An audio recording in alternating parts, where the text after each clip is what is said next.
देखो, भारत के पार्लियामेंट में जो भी बिल पेश किया जाता है वो समाज के और देश के हित का बिल होता है।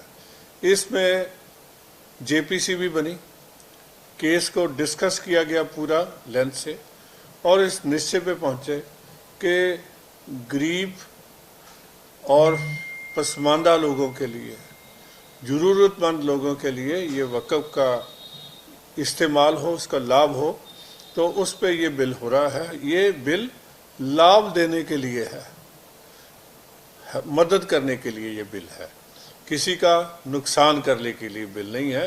ये इस बात को सभी को समझ लेना चाहिए। देखो, ये तो फैसला उनका है, बात जो है, हम तो काम करने वाले लोग हैं, जब से आए हैं काम किया है। लोगों को मोदी साहब ने हर तरीके से भाईचारा बनाने की कोशिश की है। हम तो पिछले दिनों में ईद इकट्ठे बना के हटे हैं और सब खुशियां एक दूसरे के साथ मिल के रहते हैं और हमें सबको मिल के ही चलना है।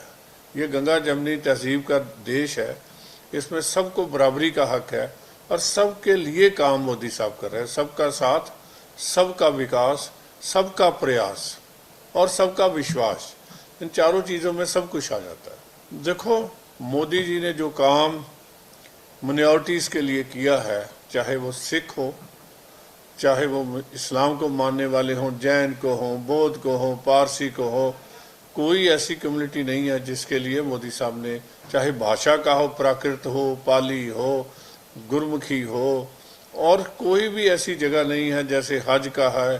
हाँ जी, सब उन्होंने कोशिश किया कि हर आदमी के मैं साथ खड़ा हूँ, हर एक की भावना को समझूं और भावना के मुताबिक काम करूं। देखो, बिल को सबको पढ़ना चाहिए।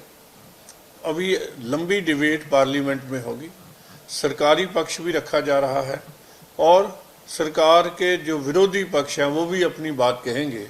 इसके बाद फिर बिल पास होगा तो उसमें जो चीज़ें हैं समाज के हित की हैं वो सभी उजागर हो रही हैं, तो उस पर हमें विश्वास करना चाहिए। ये इस्लाम के मानने वाले और भारत के लोगों के पक्ष में है।